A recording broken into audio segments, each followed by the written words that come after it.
Kasus ledakan bom rakitan di Madrasah Aliyah Negeri 3 Padang, Sumatera Barat terus didalami oleh kepolisian dan polisi menegaskan aksi nekat pelaku ini tidak terkait dengan jaringan terorisme, melainkan murni dipicu aksi perundungan atau bullying yang dialami oleh korban di sekolah. Sementara itu, Kementerian Agama telah menurunkan beberapa pihak untuk bisa memberikan pendampingan khusus bagi pelaku.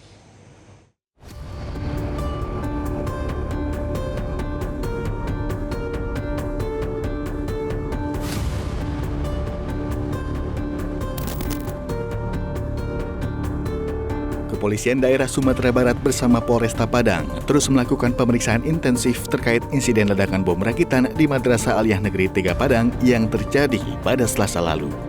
Hingga saat ini sejumlah saksi terus diperiksa, terdiri dari pihak guru, petugas keamanan sekolah, serta terduga pelaku seorang siswa berinisial R.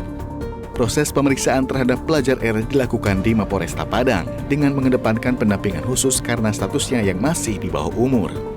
Dari hasil penyelidikan, polisi menegaskan aksi ini murni karena pelaku merupakan korban perundungan atau bullying dari rekan-rekannya dan tidak memiliki kaitan dengan jaringan terorisme apapun. Pelaku mengaku belajar merakit bom secara otodidak melalui media sosial, Instagram, dan YouTube. Selain periksa saksi, petugas juga telah mengamankan 19 item barang bukti berupa bahan peledak yang kini disita di markas Brimopolda Sumbar, termasuk 3 bom rakitan lain yang belum sempat diledakkan. Jadi ini dipicu oleh adanya rasa sakit hati, adanya beban psikologis yang mendalam yang tidak bisa tertahankan sehingga pelepasannya seperti itu. Cari jalan keluarnya yang salah dengan melakukan hal-hal yang tidak seharusnya dilakukan oleh seorang anak yang berumur 17 tahun. Perlu kami tegaskan juga tidak ada hubungannya dengan jaringan terorisme. Ya. Ini murni karena korban bullying dari teman-teman sekelasnya. Menanggapi hal tersebut, Kementerian Agama melalui Direktur Jenderal Pendidikan Islam Amin Suyitno menegaskan, pihaknya kini telah memberikan edukasi dan pendampingan psikologis kepada pelaku. Kemenag menilai kasus ini menjadi alarm keras pentingnya pencegahan kekerasan dan perundungan di lingkungan pendidikan termasuk di dunia digital. Ada siswa yang menjadi korban perundungan dan kemudian menurut laporan saya terima itu terjadi karena pelaku merasa menjadi orang yang termarginalkan gara-gara dirundung dan akhirnya membuat semacam alat semacam mercon lah ya, dan itu ternyata diperoleh dari YouTube, dari media.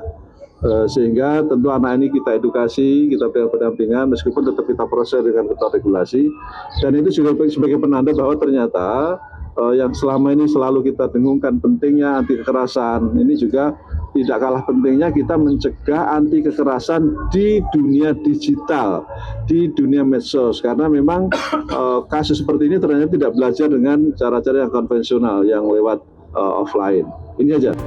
Sementara itu, Komisi 10 DPR RI menyoroti bahwa bullying kini bukan lagi masalah sepele, melainkan ancaman keamanan berat di lingkungan sekolah.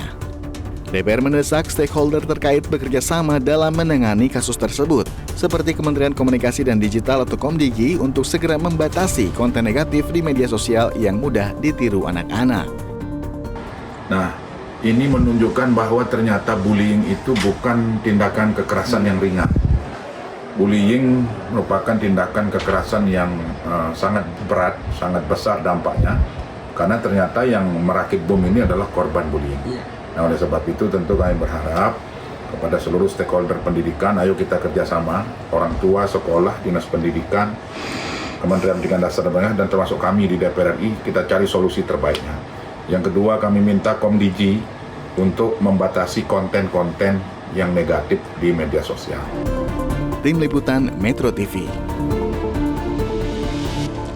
Jelajahi cara baru mendapatkan informasi. Download Metro TV Extend sekarang.